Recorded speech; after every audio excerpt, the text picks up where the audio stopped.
Hello friends, उन्नति competition classes के इस यूट्यूब चैनल में आप सभी का स्वागत है। जैसा कि आप सभी जानते हैं कि स्पोर्ट्स हमारे एग्ज़ाम में एक इम्पॉर्टेंट रोल प्ले करता है। आपके एग्ज़ाम में जो जीएस का सेक्शन होता है वहाँ पर आपको स्पोर्ट्स से संबंधित 1 से 2 क्वेश्चंस आपको वहाँ पर देखने को पक्का मिलते हैं। ए टू जेड जो भी एग्ज़ाम आप देते हो, चाहे आप डेडिकेटेड किसी स्टेट के एग्ज़ाम की तैयारी कर रहे हो या फिर आप ऑल ओवर इंडिया में जो भी कॉम्पिटिटिव एग्ज़ाम होते हैं आप उसकी तैयारी क्यों ना करते हो, तो वहाँ पर भी आपसे स्पोर्ट्स में 1 से 2 क्वेश्चंस ज़रूर पूछे जाते हैं।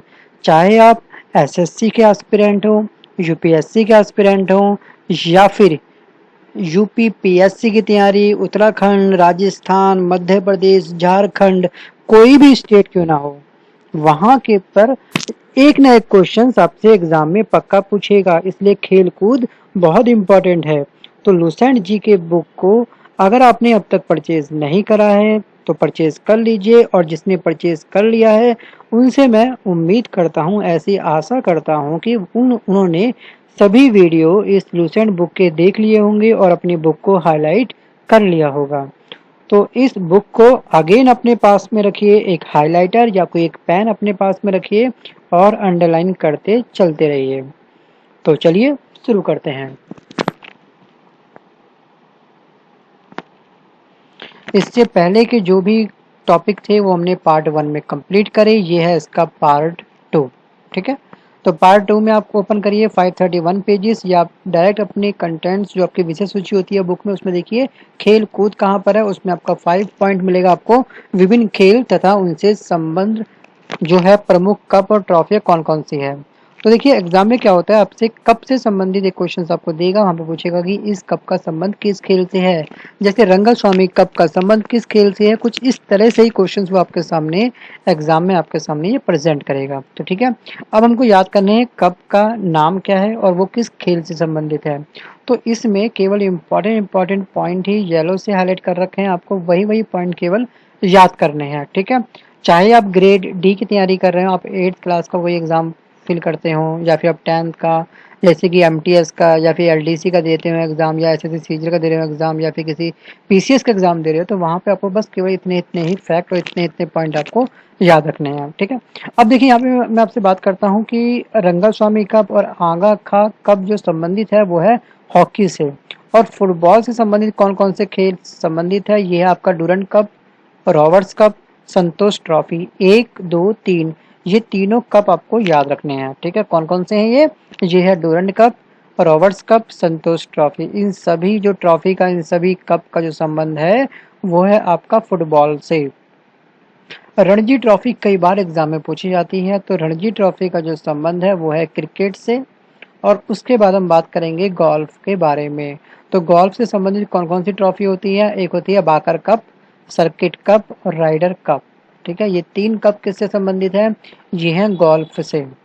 तो इसलिए चुनिंदा कुछ सिलेक्टेड कुछ कप हैं जो आपको टिप्स पे याद होने चाहिए, अगर कोई सपने में भी आपसे पूछे तो आपको पता होना चाहिए। ठीक है, तो आप इसको ध्यान से वीडियो को अभी पॉज कर लीजिए, अदरवाइज बुक में जैसे आप हाईलाइट कर रहे हैं, जैसे ही वीडियो खत्म होगा उसके बाद में इस वीडियो को एक बार और वॉच करना, बस 2 बार वॉच करना है, एक बार अभी और एक बार आगे। उसके अलावा आपने तीसरी बार दोबारा इस चैनल पर नहीं, इस प्लेलिस्ट में आपको नहीं झांकना है। ठीक है, अब हम बात करते हैं कि प्रसिद्ध खेल मैदान और उनसे संबंधित खेल कौन कौन से हैं। तो खेल के मैदान मतलब स्टेडियम, इस स्टेडियम का संबंध कौन से खेल से है और किस जगह पर ये है। ठीक है, जैसे आपसे बोलते हैं वानखेड़े स्टेडियम, वानखेड़े स्टेडियम बहुत ही फेमस स्टेडियम है, इसमें मैक्सिमम क्रिकेट खेला जाता है, और क्रिकेट जो खेला जाता है ये कहाँ पर है, ये है स्टेडियम मुंबई में। तो बहुत ही इंपॉर्टेंट है, मैक्सिमम जो इंडिया में क्रिकेट कंडक्ट अगर होगा तो वो कहाँ पे होगा, मुंबई में ही होता है, क्योंकि ये स्टेडियम की जो क्रिकेट की जो पिच है, जो मैदान है, जो स्पेस है, लोगों की गैदरिंग यहाँ पे अच्छी होती है, इसका सीटिंग अरेंजमेंट बहुत अच्छा है, तो सीटें भी काफ़ी कंफर्टेबल वगैरह होती हैं। तो ये वानखेड़े स्टेडियम जो है क्रिकेट खेल से संबंधित है और मुंबई से। शायद आप लोग काफ़ी बार वहाँ पे गए भी होंगे, अगर आपको क्रिकेट में काफ़ी इंटरेस्ट है, बहुत ज़्यादा आपकी रुचि होती है, तो आपने शायद टिकट ब्लैक में भी ली होगी, क्योंकि मैं भी 1 2 बार गया हूँ, तो काफ़ी मतलब अच्छा क्राउड मिलता है यहाँ पे लोगों को देखने का। मतलब एक अच्छा स्टेडियम, प्रॉपर वेल मेंटेन कर रखा है, इंफ्रा काफ़ी अच्छा है इसका। तो तो आप देखना कभी अगर आपको मौका मिले जाने का वहाँ पर, लेकिन जॉब के बाद, ठीक है, अंडरलाइन जॉब के बाद, पहले पढ़ो उसके बाद में अपनी सैलरी से जाओ एंजॉय करो। फिर सेकंड है आपका इंडियन गार्डन। इंडियन गार्डन ये भी खेल से संबंधित है, किससे, क्रिकेट से। और ये कहाँ पर है, ये है आपका कलकत्ता में। और अम्बेडकर स्टेडियम फुटबॉल खेल से संबंधित है, ये है दिल्ली में। तो ये भी मतलब कि काफ़ी अच्छा स्टेडियम है दिल्ली में, हमारी दिल्ली में भैया आखिरकार। तो ये भी देखा हुआ है, लेकिन आप भी ठीक है देखेंगे एक टाइम सही आएगा आपका। तो मैक्सिमम जो है आपका फेमस है वानखेड़े स्टेडियम। तो और यहाँ पर आपका सैडी लॉज गोल्फ से संबंधित है, ठीक है। उसके बाद हम बात करते हैं आपसे फॉरेस्ट हिल के बारे में। देखिए फॉरेस्ट हिल एक्चुअली एक खेल का मैदान है, उसका नाम है, ठीक है। तो ये किस खेल से संबंधित है, यहाँ पे कौन सा खेल खेला जाता है, तो ये खेला जाता है टेनिस। और ये कहाँ पर है, ये है आपका न्यूयॉर्क में, ठीक है, याद रहेगा आपका न्यूयॉर्क में, काफ़ी फेमस है ये। तो यहाँ पे कभी भी आपसे ये पूछ लेता है कि आपका ये फुटबॉल संबंधी, ठीक है ना, फुटबॉल खेल कौन से स्टेडियम में सबसे ज़्यादा खेला जाता है, तो वहाँ पे आपको चार ऑप्शन देगा। अम्बेडकर स्टेडियम, ठीक है, नेशनल स्टेडियम, या फिर आपको दे देगा वानखेड़े स्टेडियम, या फिर इंडियन गार्डन। तो आपको बस यहाँ पे जो भी आप पढ़ते हैं ना, कोई भी अगर वीडियो वॉच कर रहे हैं, आपको हर तरह से आपको स्टडी करना आना चाहिए। जरूरी नहीं है कि आपसे केवल स्टेडियम का नाम दे देगा, ये कहाँ पर स्थित है ये पूछेगा। कभी कभी आपसे वो खेल के नाम भी दे सकता है, ये खेल अधिकांश कौन से स्टेडियम में खेला जाता है, कुछ क्वेश्चन इस तरह से बन जाते हैं कभी कभी। तो वहां पर लगता है ये कि यार उस बुक में से कुछ नहीं आया, बेकार था यार वो वीडियो, बेकार है बुक, पूरी लूसेंट बुक ही खराब है। लेकिन एक्चुअली बुक खराब नहीं, हमारा पढ़ने का जो तरीका होता है वो खराब होता है। तो हर तरह से क्वेश्चंस आपके माइंड में आपको बनाना आना चाहिए। अगर ऐसे नहीं पूछा, अगर ऐसे पूछा तो मैं कहीं कंफ्यूज तो नहीं हो जाऊंगा। तो वहाँ पे वो यही करता है एग्जामिनर जो पेपर सेट करता है, कि आप कंफ्यूज हो जाएं और अपना रॉन्ग आंसर लगा के आप आ जाएं। तो ऐसा आपको नहीं करना है। हर तरह से क्वेश्चन आप पढ़ के देखेंगे तो ज़्यादा अच्छा रहेगा। जैसे कि आपका सांड जो युद्ध होता है वो किस देश से संबंधित है, स्पेन से, या फिर स्पेन का राष्ट्रीय खेल का नाम बताइए कौन सा है, ठीक है। दोनों क्वेश्चन बन गए एक ही लाइन से। तो यही चीज़ आपको अपने अंदर इम्प्रूव करनी है, डेवलप करनी है, ये स्किल्स जिस दिन आपके अंदर आ गया उस दिन ऑटोमेटिक आपका सिलेक्शन होना स्टार्ट हो जाएगा। और एक टाइम एक्चुअली ऐसा भी आता है, आपने देखा होगा आपके कई फ्रेंड वगैरह होते हैं, तो जैसे वो फॉर्म वगैरह भरते हैं, तो क्या होता है कि वो एक जगह ज्वाइनिंग ले लेते हैं, तभी तुरंत उनका दूसरी जगह सिलेक्शन हो जाता है। अब वो कंफ्यूज होते हैं कि मैं कहाँ पे सिलेक्शन लूँ। तो ये स्किल्स डेवलप होगी आपकी, थोड़ा पेशेंस रखिए। उसके बाद में मैं आपसे बात करता हूँ भारत के बारे में। भारत का राष्ट्रीय खेल कौन सा है, हॉकी है। और इंग्लैंड का राष्ट्रीय खेल कौन सा है, क्रिकेट है। बात करें हम लोग भारत की, भारत का एक्चुअली हॉकी तो है, लेकिन मैक्सिमम जो देखा जाता है भारत में जो क्रेज है वो है किसका, क्रिकेट का। आपने मूवी देखी होगी चक दे इंडिया, अगर नहीं देखी है तो पार्ट 1 में मैंने आपको कहा था कि आप देखिए मूवी दंगल, लेकिन इस पार्ट 2 में खेल कूद में मैं आपसे कहना चाहूंगा आप देखिए मूवी चक दे इंडिया। शाहरुख खान की मूवी है, डेडिकेशन काफी अच्छा दिखाया गया है। कभी कभी इस तरह से मूवी देखा करिए, संडे को एक डे डिसाइड कर लीजिए, एक मूवी देखनी है, खुद को अप्रिसिएट करना है, मोटिवेट करना है इस तरह की मूवी देख करके। तो फिलहाल मैं बढ़ता हूँ आगे, मूवी वूवी बहुत हो गया, फिलहाल एग्जाम जब सर पे होता है तो मूवी नजर नहीं आती, केवल एडमिट कार्ड, डेट और एग्जाम सेंटर कहाँ पड़ा है वो नजर आता है। और वो चीज़ सही भी है। विभिन्न खेलों के खेल परिसर कौन कौन से हैं, तो ये है आपका डायमंड जो परिसर है वो किस खेल से संबंधित है, जैसे स्टेडियम जो परिसर जो संबंधित था कौन से खेल से है, उसी प्रकार से एक परिसर होता है, एक मैदान होता है। सिंपल आप इस पर, ये डायमंड बेसबॉल से, मैट जूडो कराटे और ताइक्वांडो से, ठीक है, ये खेल होते हैं दोनों, तो इससे संबंधित है। मैट आपको पता होगा दंगल, अगर आपने पार्ट 1 में मेरी बात सुनी होगी, दंगल मूवी देखी होगी, तो उसमें मैट आता है, मैट बड़ा महंगा आता है। तो ये परिसर का नाम क्या होता है, मैट होता है।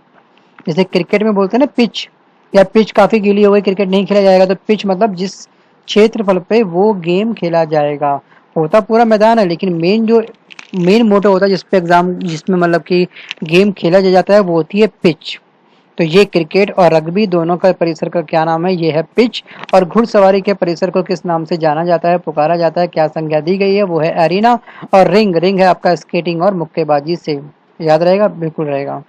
अब देखिए इसमें कौन कौन से खेल में जो है कितने खिलाड़ी की संख्या होती है। क्रिकेट के बारे में आपको पता होगा, आई होप आपको क्रिकेट के बारे में पता होगा, तो इसके बारे में मैं आपको बिल्कुल नहीं बोलूंगा। लेकिन आप याद रखिएगा, ये हॉकी, फुटबॉल और क्रिकेट, इन तीनों गेम में खिलाड़ियों की संख्या कितनी होती है, ये होती है 11। बेसबॉल में खिलाड़ियों की संख्या होती है 9, रग्बी फुटबॉल में 15, पोलो में 4, वाटर पोलो में 7, खो खो में 9। खो खो की आपको पता होगा, अपने स्कूल में खो खो खेला होगा या गली मोहल्ले में आपने खेला होगा, तो वहाँ पे आपको ये पता होगा, तो आप इसको याद मत करना। कबड्डी में होती है 7, कबड्डी भी शायद आपने खेला होगा, मतलब खो खो और कबड्डी और ये कंचे वंचे गिल्ली डंडा तो कॉमन से गेम होते हैं, तो अधिकतर बच्चे खेलते खेलते हैं, ठीक है। अधिकतर मतलब अगर खेला है खो खो कबड्डी तो इसको याद मत करना, लेकिन मेन इंपॉर्टेंट ये कंप्लीट था, इसको मैंने कंप्लीट ही हाईलाइट कर रखा है, इसमें कुछ भी मैं स्किप नहीं कराना चाहता। अब हम बात करते हैं, फिलहाल आगे मैं बढ़ता हूँ। खेल से संबंधित पुरस्कार कौन कौन से हैं, तो सबसे इम्पोर्टेंट जो पुरस्कार होता है वो होता है आपका राजीव गांधी खेल रत्न पुरस्कार। इसका प्रारंभ कब हुआ? 91 से 92 में इसकी स्टार्टिंग हुई थी, इस खेल की, इसकी पुरस्कार की। और इसमें कितना अमाउंट पुरस्कृत किया जाता है, तो जीतने वाले को कितनी राशि प्राप्त होती है, तो ये होती है 7.5 लाख। जी हाँ, स्टेट पीसीएस के एग्जाम में पेपर 1 में ये अमाउंट पूछा गया, कितना अमाउंट मिलता है, तो इसलिए अमाउंट भी आपको याद करना ही करना पड़ेगा जीएस पेपर 1 में, ठीक है। यह पुरस्कार सबसे पहले किसने प्रदान करा था, तो ये करा था विश्वनाथन आनंद ने। और इनका संबंध कौन से खेल से है, ये आप मुझे भेजेंगे कमेंट बॉक्स में लिख करके, ठीक है। ये काफी अच्छा क्वेश्चन मैंने आपसे पूछा है, आई होप आपको पता होगा। चलिए मैं एक काम करता हूँ, इस गेम की स्टार्टिंग का जो अल्फाबेट है वो मैं आपको हिंट में दे देता हूँ। स्टार्टिंग का अल्फाबेट है आपका सी फॉर चेन्नई। सी से ये गेम जो ये खेलते हैं, तो ये इससे संबंधित है, समझ गए। चलिए, आई होप आप मुझे कमेंट बॉक्स में पक्का लिख कर भेजेंगे इसका राइट आंसर। हो सके तो अभी वीडियो को पॉज कर दीजिए, कमेंट बॉक्स में अभी इसका आंसर लिख कर भेज दीजिए मुझको। अर्जुन पुरस्कार इसे 1961 में प्रारंभ किया गया था और इसमें 5 लाख रुपए का नगद पुरस्कार दिया जाता है। द्रोणाचार्य, देखिए जो भी आपका महाभारत से संबंधित अर्जुन द्रोणाचार्य, तो इस प्रकार महाभारत में एक्चुअली एक खेल ही हुआ था।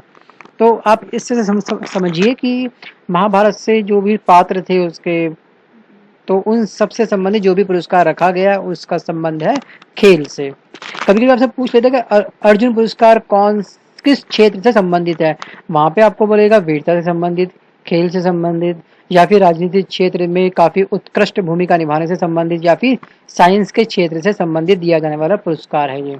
तो वहां पे इस तरह से क्वेश्चन सबसे पूछ लेते हैं। तो अर्जुन पुरस्कार किससे संबंधित है, ये है आपका खेल से। और इसमें कौन सी राशि प्राप्त होती है, इसमें 5 लाख की राशि जीतने वाले को प्रदान की जाती है। इसका प्रारंभ हुआ था 1961 से। फिर हम बात करते हैं द्रोणाचार्य। द्रोणाचार्य कौन थे, वो गुरु थे किसके, पूरे पांडवों के। पांडवों के गुरु का नाम क्या था, द्रोणाचार्य। तो ये मिलता है कोच को। कोच क्या होता है, गुरु। तो याद रहेगा इस तरह से आपको। तो ये कोच जो फेमस जो कोच होते हैं, जो काफी मेहनत करते हैं, तो उनको मिलता है ये सम्मान। और इसकी स्टार्टिंग कब से हुई थी, इसकी स्टार्टिंग हुई थी 1985 में। अब हम बात करते हैं कि अंतर्राष्ट्रीय खेल प्रतियोगिताओं में विजेता और अन्य प्रशिक्षकों को विशेष पुरस्कार। देखिए खेल का नाम है ओलंपिक खेल। प्रथम पुरस्कार जो प्राप्त करता है उसे कितनी राशि मिलती है, 50 लाख रुपए लाइफ सेट। जी हाँ, लाइफ सेट। एफडी करो, आराम से इंटरेस्ट खाओ इसका बैठ करके। लेकिन नहीं, रुक गए तो समझिए फिर रुक गए। इसलिए कोई भी खिलाड़ी होता है रुकता नहीं है, तो आपको भी नहीं रुकना है। चलिए बढ़ना है फिर आगे। द्वितीय स्थान रजत पदक जो प्राप्त करता है, सेकंड जो पोजीशंस होती है उसको मिलता है कौन सा पुरस्कार, अभी मैंने आपको बताया था शायद ये पार्ट 1 में मैंने आपके साथ डिस्कस करा था। तो सेकंड पोजीशन जो आता है उसको कौन सा पुरस्कार मिलता है, स्वर्ण पदक, रजत या फिर कांस्य। तो रजत और कांस्य में बच्चों को काफी कंफ्यूजन रहती है। स्वर्ण तो पता है सोने का नंबर 1 पे आएगा, उसको मिलेगा स्वर्ण पदक। लेकिन आपसे पूछेगा कभी कभी एग्जाम में, जैसे कि एक बार पोस्ट ऑफिस का एग्जाम हुआ था, पोस्टमैन का एग्जाम हुआ था, वहां ये पूछा गया था कि रजत पदक किस खिलाड़ी को प्राप्त होता है, प्रथम स्थान प्राप्त करने वाले को, सेकंड स्थान, द्वितीय स्थान या फिर फोर्थ स्थान प्राप्त करने वाले खिलाड़ी को। तो यहाँ पर अधिकांश बच्चों का यहीं पे गलत हो जाता है कि सेकंड पोजीशन या फिर थर्ड पोजीशन। याद रहेगा आपको, सेकंड रैंक पे जो भी खिलाड़ी आएगा उसको मिलेगा रजत पदक, और थर्ड नंबर पे जो भी खिलाड़ी जीतेगा उसको मिलेगा कांस्य पदक।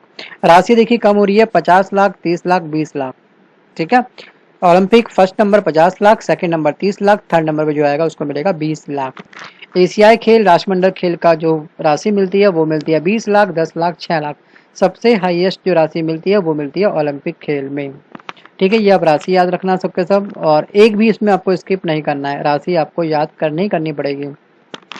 उसके बाद जो आप देख रहे हैं कि स्टार लगा के बात आपसे कह रहा है कि अक्टूबर 2010 में राष्ट्रमंडल खेल 2010 तथा एशियाई खेल 2010 के पदक विजेताओं की पुरस्कार राशि दोगुनी कर दी, डबल राशि कर दी पुरस्कार विजेताओं की, ठीक है। पहले राशि ये कम थी, लेकिन अब राशि कितनी है, 50 लाख, 30 लाख और 20 लाख।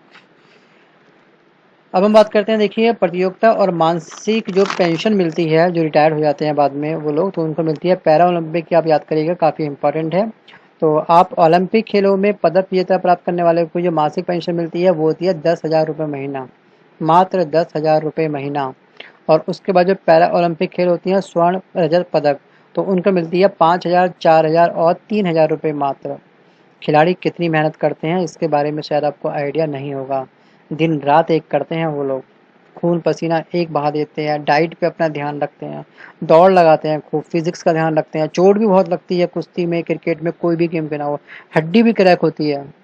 उसके बाद में मासिक जो पेंशन मिलती है वो मिलती है मात्र इतनी।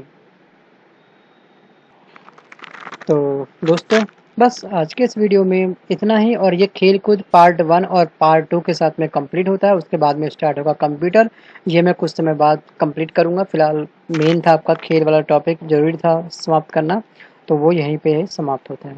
और please subscribe and press the bell icon. देखिए अगर आपने सब्सक्राइब कर लिया है लेकिन बेल आइकन पे क्लिक नहीं करा है तो आपको इस चैनल का कोई भी नोटिफिकेशंस नहीं मिलेगा।